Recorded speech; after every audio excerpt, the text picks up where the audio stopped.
Humans have taken drugs for thousands of years, and obviously they're still widely taken today, with this number actually increasing across the last few years. Now, when we say for thousands of years, it's not actually an exaggeration. In fact, it actually predates ancient civilization, going all the way back to prehistoric humans. In this time, these drugs have obviously changed a lot.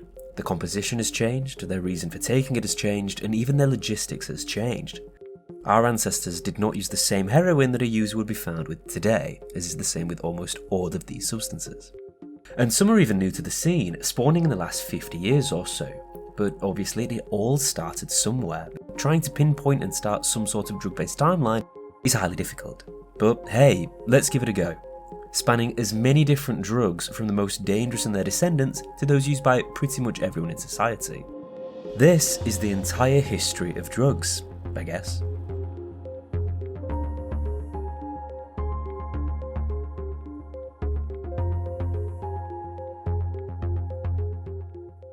Now, as said, the timeline starts probably over 10,000 years ago, and it sees humans consume their first drug. Can you guess what it is? It's the obvious: alcohol.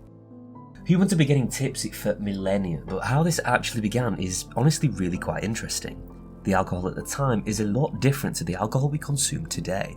You didn't need hops and cat urine to make it, as you find you do nowadays. You just need water and honey, which obviously existed all these years ago. It's actually thought that this creation happened entirely by accident. Honey may have been left exposed to natural yeast in the environment for too long, and then mixed with rain, you have mead, and all it takes is one caveman to just have a swig, and boom, he's tipsy. And even then, this would give the same effects as it would today. For all we know, we had cavemen with greater confidence in hunting and mating, leading to perhaps genuine production of the beverage prehistorically, because they want these effects repeated, and then it's passed down. It would eventually be consumed in social contexts and religious ceremonies, so just like that we have our first drug. We also find these drawings in Algeria expected from 1,000 years later of these mushroom-looking objects, but that's for a little later. So before we jump the gun, we need to advance the timeline to 3400 BCE and take our travels to Mesopotamia, because one plant is about to take drug consumption to new heights, or highs. For this is the joy plant, or as we call it today, the poppy, and it's how we get opium-based drugs. It's actually divided if the poppy was first cultivated in Europe or the Middle East, but it seems as though the Sumerians were the first to use it as a drug. So we'll just use that. They grow poppies and harvest their seeds, opening them for the milky sap to run out.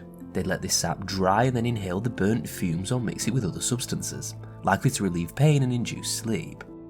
Which is kind of what we use it for today. It's basically old morphine and heroin.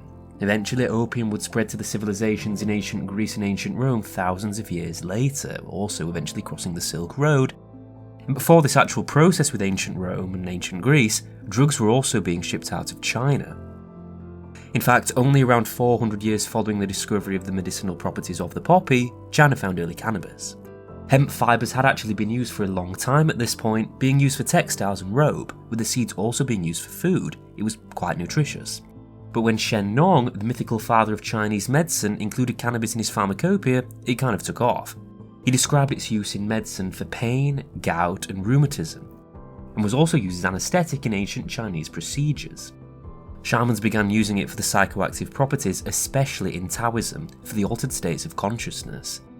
The use declined with Confucianism, with order and control becoming the dominant philosophy, but by this point it was already well known about and well used. And on the other side of the world, we've got two major players about to enter the game in the Americas. It's still around 1000 BC and the coca leaf has been discovered to have medicinal properties in the Andes Mountains. It's chewed for pain relief and eventually gets cultivated.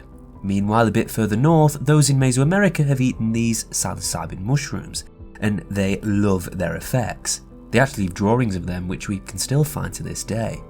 Now, this is a lot of information before the year even hits 0, so let's advance the clock a little bit and see where we end up.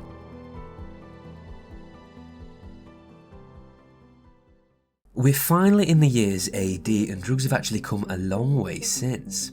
Even though it was found before in BCE, the betel nut is gaining a lot of traction and is becoming significantly more popular across Southeast Asia and China. It's not actually a nut, but a seed of the areca palm, and activates the same receptors as nicotine does. It's actually classed as one of the most addictive substances of all time. But one of the key differences in this period is that humans are becoming more nomadic and spreading their cultures and practices.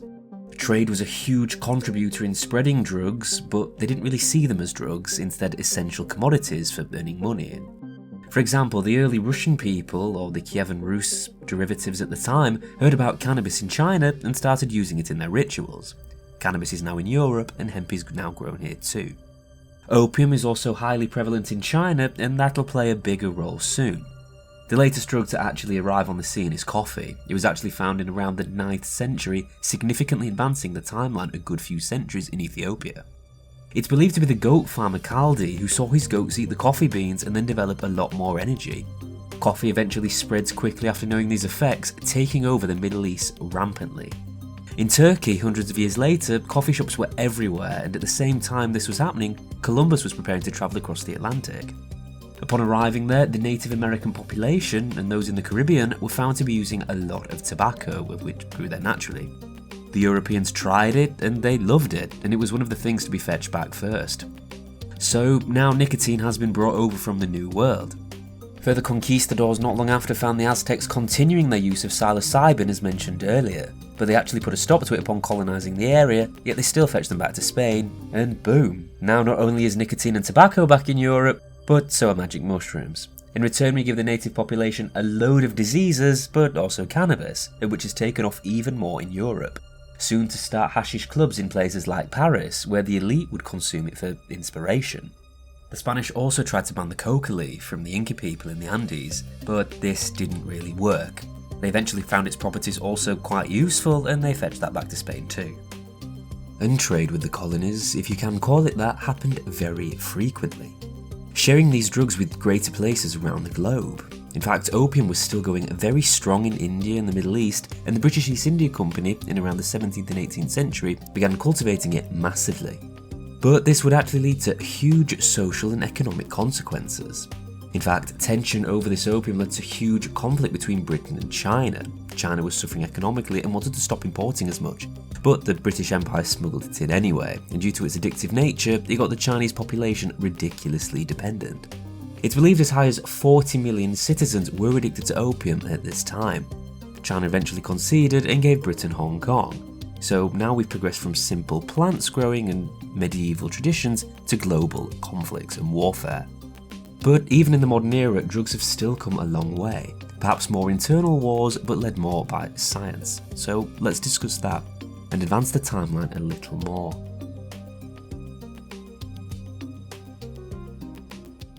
The modern era is probably best defined as drugs becoming a story of scientific innovation, global conflict and societal change. New substances have been uncovered and battles over prohibition have occurred.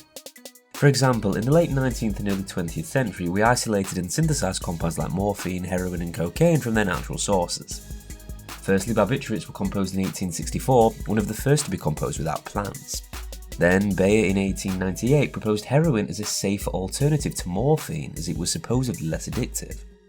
Maybe this didn't turn out too well, but we have actually gone from this little plant millennia ago to this. These desired properties the Spanish found from the coca leaf also made cocaine production significantly more common, even putting it in Coca-Cola before the dangers were fully understood. Amphetamines also entered the scene about here, another product from science and not from a plant, as did benzodiazepines for sleep, again no plants needed. Science evolved beyond the need. And while we're on the topic of the Spanish, their oppression of psychedelics that we mentioned was short-lived. MDMA was actually first synthesized in 1912 for use as a therapeutic tool, with LSD arriving shortly after in 1938 by Albert Hofmann. General psilocybin mushrooms also significantly resurfaced. These became a key part of the hippie movement, and the culture had them spread more. Ketamine also enters the scene about here in 1962 as a supposed better alternative to anesthetic. It's currently used today for depression. And the thing is, more and more drugs are still arising today.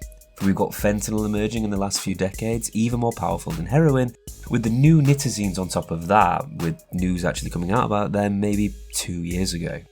The cartel is exporting mass quantities of cocaine, and the war on drugs tried to punish all these takers, but this has obviously caused more harm, and we've lost. It's quite odd to think a substance taken for thousands of years ends up being banned in our time period. And in the present, we're actually seeing changes in the law. Portugal decriminalised everything, and this has worked really well for them. And cannabis is currently becoming legal across the globe if you pay attention to the news. So there you have it, an origin story of the key players. What started out as simple plants helping culture and tradition are now huge factors in society thousands of years later. But what do you think will happen in the future? Be sure to let me know in the comments below.